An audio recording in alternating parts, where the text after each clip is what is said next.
Story 1. In college, I took a hard news, soft news journalism class where one of the assignments was to write an obituary for one of my grandparents. The professor told us to write it on a deceased grandparent, but if all of your grandparents were still alive, we had to choose one. In my case, all of my grandparents were alive. I procrastinated actually doing the assignment until the night before it was due because it seemed like a morbid assignment, especially once all of my grandparents were still alive. Scramming for an easy grandparent to write about, I gave my mom a call and asked her for some basic biographical information about my maternal grandfather. As we were talking about my grandpa's career, my mom couldn't recall the name of one of the companies he worked at. She lectured me about waiting until the last minute to write the assignment because it was late. 10:30 p.m. my grandpa's time. However, she said she would give him a call to see if he was still awake and be able to answer that question once my assignment was due the following morning. When my mom called my grandpa, my grandma answered the phone in a panic. My grandma frantically explained that the paramedics had just arrived and were performing CPR on my grandpa because he had stopped breathing and lost consciousness. My mom was able to stay on the phone with my grandma until they took my grandpa to the hospital, where he was declared dead. At the time my mom and I had been talking on the phone about my grandpa's obituary, he was dying. His death was entirely unexpected at that. Although he was in his 80s, he was the healthiest of my grandparents at the time. We ended up using the obituary I wrote for that writing assignment as his actual obituary. Still freaks me out when I think about the timing. Story 2. This summer I bought my girlfriend a last-minute birthday trip to go kayaking around the San Juan Islands off the Washington state coast. After a long drive and ferry trip, we found the tour group of about 20 people and were then shuffled into a shuttle van for a ride to the beach. Now, my girlfriend has a unique name similar to the name of a famous painter. Let's say it's Rebecca Warhol just for fun. She was a little ray of sunshine and started chatting with the middle-aged woman sitting next to her on the shuttle as we waited to leave. The woman noted that she had always loved the name Rebecca, as it was her mother's name. They made pleasant small talk in the van until the tour guide passed around the sign-in sheet for all of us to fill out. That's when things got strange. My girlfriend wrote her full name on the sheet and passed it on to the woman, who immediately shouted, "Oh my God," and started crying. After a few minutes of total confusion, she told us, Rebecca Warhol was my mother's full name, and these islands were her favorite place in the world. She passed away this summer from cancer, and we've traveled hundreds of miles to spread her ashes here. We were stunned.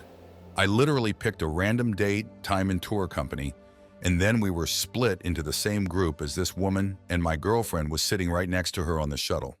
What the hell? She continued by saying, "My daughter told us that Nana Rebecca would be with us on this trip, and I didn't believe it until now. It was the most unbelievable coincidence we had ever experienced, and has convinced me that there's more to this world than we think." As my brother later said, the universe winked at us that day. Story 3. This happened around 1991.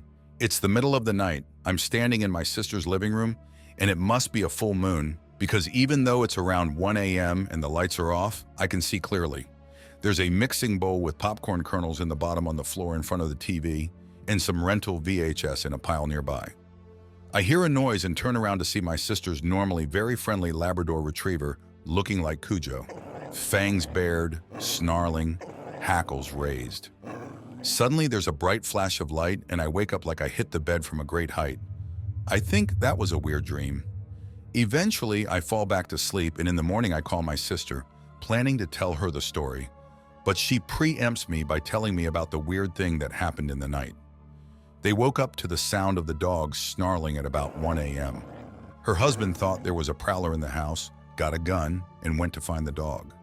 She was standing in the living room, snarling at the middle of the room. He couldn't see anyone, so he flipped on the light. No one was there. The dog instantly stopped snarling and walked to her bed like nothing had happened. He checked the property and went back to bed. We talked a bit, and I found out they watched some rental movies, and of course we had popcorn. Why? My sister is a little woo-woo at times, so I decided not to tell her about my night. She lived about 450 miles away, by the way. Story 4. Back in 2016, I was injured at work, and for about 6 months, my life consisted of going to physical therapy and being confined to bed until I could walk again. With that in mind, I had a lot of time to read books. One of the books that I was reading was Ex-Heroes by Peter Clines. Now, I don't know about anyone else, but when I read a book, I like to cast the characters in my head, coming up with how they look. One of the minor characters in this book was named Ilya, and because I know someone named Ilya, and because the book is set in Los Angeles where I live, the Ilya in the book became the Ilya that I knew in my imagination. But then, something strange started to happen. The Ilya in the book made specific references to movies like Aliens, a movie which the Ilya I know is a huge fan of. The Ilya in the book was a big fan of firearms, as the Ilya that I know is. Put into words, these details seem slim, but there was something so strange about the character in this book that I eventually reached out to the Ilya that I knew to ask about it. Turns out that Ilya knows the author, Peter Clines, who had put him in the book. What are the odds that I would choose to buy a random book with a story that takes place essentially on my street in Los Angeles and features someone I know in real life as a minor character? That blew my mind, and it's easily one of the most surreal experiences I've had. Story 5. I died, I saw it, I lived it. Either it was another world with a version of me that died I saw, or I'm going crazy, but I died. We had a pep rally in school, and after it was finished, we had to go back to class. Well, my friend and I were not into that, so we wanted to go across the street to Sonic. Across the school, there is no heavy traffic, but if you don't pay attention, you could get hit. Well, I remember walking with him, and he dropped something, so I went across the street first. I just saw a red Tahoe heading right for me, and I got hit. I remember everything. I remember gasping for air. I remember waking up and sleeping again. Then nothing.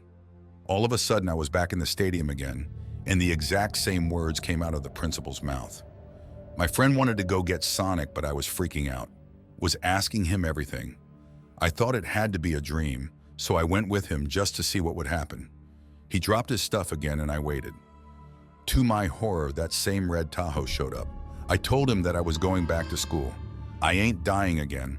I can still see the other version of me on that street, just messed up, not even moving. Story 6. I've got several kids and night terrors are always a bit freaky, but once you know it's normal and what it's like, you kind of get used to it. But my middle child had something happen a couple of years ago that didn't seem like it could be a night terror. He's almost 5 now and has been pretty advanced in academics for a while, somehow learned how to read the names of numbers and colors and such, and I accidentally found out one day when I caught him reading what I had written. He came into my room very upset one night. Night terror, except he was fully awake. I know they can seem like they're awake, but they're not. But I had him doing math. 3 plus 2 is 5, asking very high-level questions about things. He seemed fully alert and aware, but he was seeing something my wife and I could not see, something threatening and scary. The fly was going to get him. He shrieked ear-piercing screeches, consistently turning away and back to the doorway into my master bath, where he saw this thing that was invisible to me. This happened for a few nights too. I could only reassure him that he was okay and nothing was there and we would protect him. You're okay. You're okay, I'd tell him. He always darted down the hallway between his room and mine for a few days after this, reassuring himself by saying, I'm okay, I'm okay, I'm okay, as he ran. Poor thing. Freaked my wife and me out completely. Story 7. I once clocked out of work at 6 p.m. like I always did at the time and began my hour-long train ride home. After I had found a seat, I went to sleep and woke up just before my station. From the station, it is a short bus journey of 10 to 15 minutes to reach home. During the entire journey, I didn't use my phone and I don't wear a watch, so I didn't really notice the time anywhere. When I reached home, my family surprised me with, "You're home early. Everything all right?" I look at the wall clock and it is about to be 6 p.m. I was too shocked to understand what happened. Checked other watches, cell phones, etc., and the time is absolutely right. A few days later, the admin emailed us the timesheets for the month times clocking in and out, and every single day for me was around the same 6 p.m. So it certainly wasn't me having left work earlier. To this date, I haven't figured out how I gained between 60 and 90 minutes that day. The most common theory seems to be the DST, and I have considered it before. The problem is that it should work for both time in and time out, And if I remember the time, it was the same as always, and I didn't leave my home early for work. If I remember right, it also wasn't a Monday, which is when the clock reset effects come through at work, despite the changes going in on Sunday. Story 8, I had just pulled into the parking lot where I worked and was walking toward the building. It was like 3 in the afternoon, broad daylight. All of a sudden, I heard an ambulance's siren start sounding. Naturally, I looked down the road to try and see the ambulance. I see it approaching and decided to watch it for a bit. It was quickly getting closer, and it was about to pass right by me. However, there was a large SUV waiting to turn out of the parking lot and onto the road, blocking a few meters of the road from my view. The ambulances passed behind the SUV, probably about 50 feet away from me at most, and I vividly remember the siren becoming completely silent in that instant. The ambulance had vanished entirely as it passed behind that SUV. I was so confused. The road did not have many cars on it at the time, and it was broad daylight.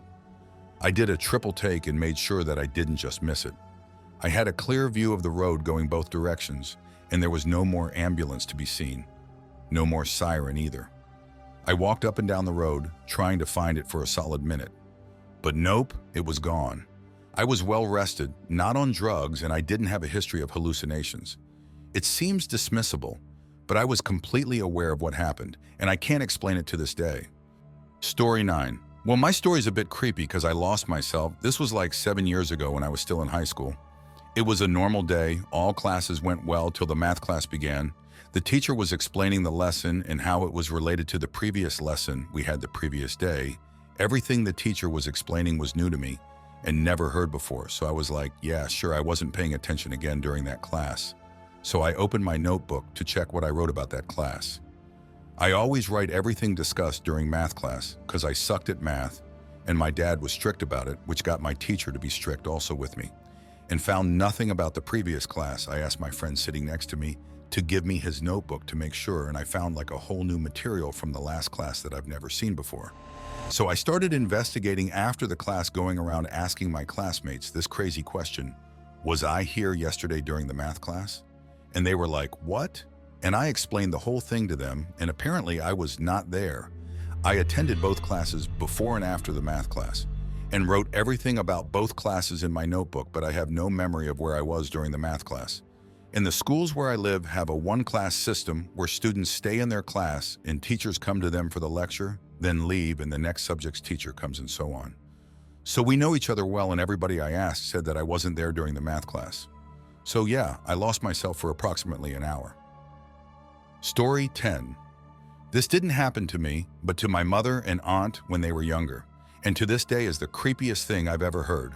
So one day when they were around 16 years old, they were alone in the house for a couple of hours while their mother was out working. I don't remember exactly which one of them noticed this, but one of them walked into the kitchen and was shocked to find that the stove had somehow been ripped open all the way into the oven. My mother described it as if someone had stabbed the top of the oven, slashed it, and then pulled that slash open with their hands.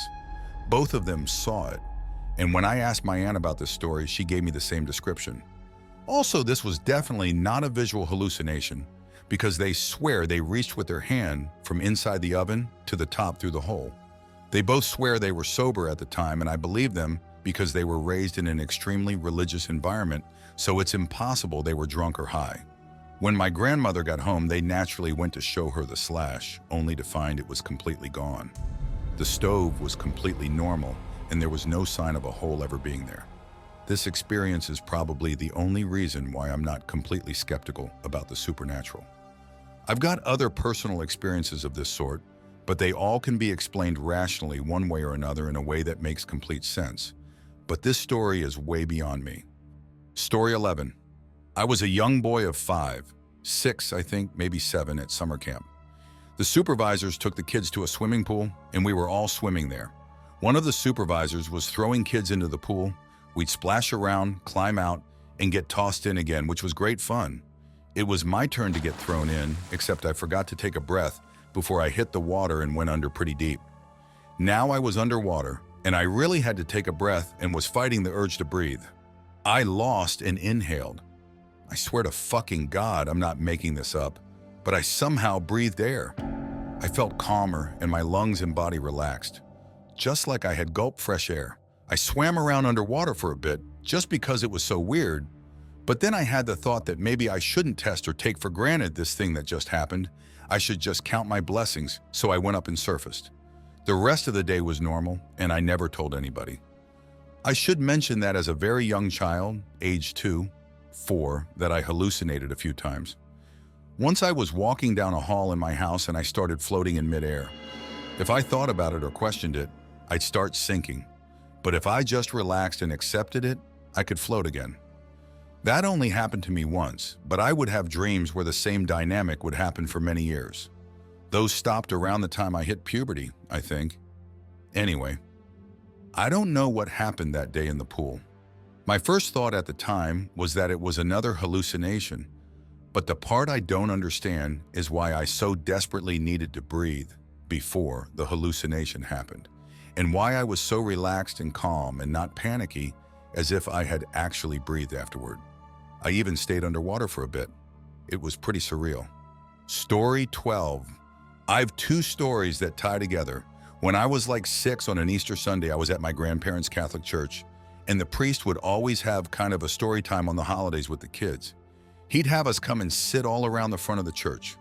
Now, I have a less popular biblical name, I think it is at least, and had never heard it said in church before. So I'm playing with a plant on the side of the altar, with empty pews in front of me, barely listening. When a lady I hadn't seen and didn't know says, listen to Father, he's talking about the saint you're named after. Afterward, my grandmother was all excited and asked if I'd heard Father's lesson involving the saint. I told her, yeah, the nice lady on that side of the altar told me he was talking about my name. Do we know her? Everyone in the family laughed and said those pews were empty for the entire Mass. The second story took place 8 years later, while I was getting ready to go stay at the same grandma's house. I left on my bike with headphones and my CD player turned up to get books from the library, and about a half mile from the house, I heard a voice that was familiar but different tell me, you need your helmet on this journey. I listened and rode back to grab my helmet. Almost to the library, I went to cross a small side road and looked back at the same time a car started to turn into the road. I slammed my brakes and went over the bars, landing on my helmet, and the car stopped a foot away from me, being underneath. The vehicle behind him was an off-duty EMT who called the squad because he didn't see my helmet when I went over. It took 45 minutes for my dad to get there through the massive traffic jam I caused, but the officers and EMTs all agreed that had I not been wearing that helmet, I would not have survived that impact with only scrapes and a shattered wrist. I'm convinced that those voices both times were the same entity. I don't know what she is, but I'm glad as hell she was there. I've never heard it again, but I know I'd be dead or significantly changed if not for that. Story 13. About 2 years ago, I was driving up a short hill in the overtaking lane. I was attempting to overtake a particularly slow car. I was going far too fast. I knew this, but was somehow fine with it. Then I had a burst of adrenaline and decided to accelerate even harder to overtake the car before the overtaking lane merged back into one lane. Sometimes I don't think I was successful. I think after I crested the hill, I was too abreast in the now single lane. A truck was in the opposite lane starting to come up to the hill, and I think I hit it on the right-hand side, the truck driver's left side straight on, at considerable speed. I remember looking at the truck and thinking I was going to hit it, but feeling that that was okay. Everything was going to be fine. I think I saw the front of the truck hit and crumple the left side of my car, saw it come right up to my face then. For a second, nothing but black. A moment later, I was parked by a small factory-type building about half a mile down the road. I remember my skin feeling prickly and tingly, and I felt the adrenaline whoosh out of my body. I cut my journey short and just went home. Now, on occasion, things just feel left of center. The world just feels a little more gray and cold, and I mean that literally and figuratively. My family and friends seem absolutely the same, and I'm very happy in my life, but some things in the world just seem off. This seems ridiculous to say, but sometimes I'll be in a place and I'll get an odd, uncomfortable feeling, and then the place seems to flash to warmth and sunlight and happiness. It then goes back to this slightly off, grayer place. I see the same physical place, but for a while it seems much more beautiful. I'll read an article or listen to the radio, and I'll think that that's not how it's supposed to be, so I'll Google it, and sure enough, I was wrong. It's not all the time, and it doesn't worry me. As I said, my personal life is the same and I'm happy. It's the outside world that sometimes feels so off and so wrong. Story 14. I lived in a shared house while at university, and it was a freaking odd place. Things would go missing in plain sight and then reappear moments later. Not just small things like lighters, but big things, jackets, plates, textbooks. We got so used to it that we ended up accepting it. Everyone would leave the room for a minute, and when you came back in, whatever was missing would be right back wherever it last was. The living room had a sliding door that gave access to the hallway. We were poor students, so all the radiators in the hallways were always turned off, and we only heated the bedrooms and communal lounge, so that door was always closed. Most nights, the door would have a good rattle. We were all inner-city kids and just put it down to passing buses. Until someone pointed out that we lived on a residential street with no buses, no trucks, and the underground tube trains came nowhere near the place. The neighbors came around one evening and very politely asked us to stop banging up and down the stairs late at night. That caused an uncomfortable moment when we apologized, but mentioned we thought it was them banging up their staircase. The weirdest moment was in bed one night sleeping, waiting for my girlfriend to get back from a night out with her girlfriends. The bedroom door opened and I felt the bed bow as she climbed in. I could feel the warmth of someone beside me, but it didn't feel like A. I rolled over and there was no one there. By this time, you just accepted weird stuff happened. It never felt threatening. I am a scientist and an atheist. I don't believe in weird shit, but something was fucking wrong in that house. I sometimes wonder if it was something to do with my girlfriend than A. She was named after an elder sibling who died young before A was born. At times, she was capable of the weirdest shit. I had long hair back then, and the part of London we lived in still had a culture of freak bashing. I remember someone starting to pick a fight with me in the pub one night. He pinned me against a wall and got in a few solid punches when A stopped him in his tracks with a calm statement along the lines of, "Listen, I know your mother left you when you were 6 and your grandmother brought you up. I know she died last month and you are angry, but this isn't going to make you feel better. She loved you. She wouldn't want you to be like this."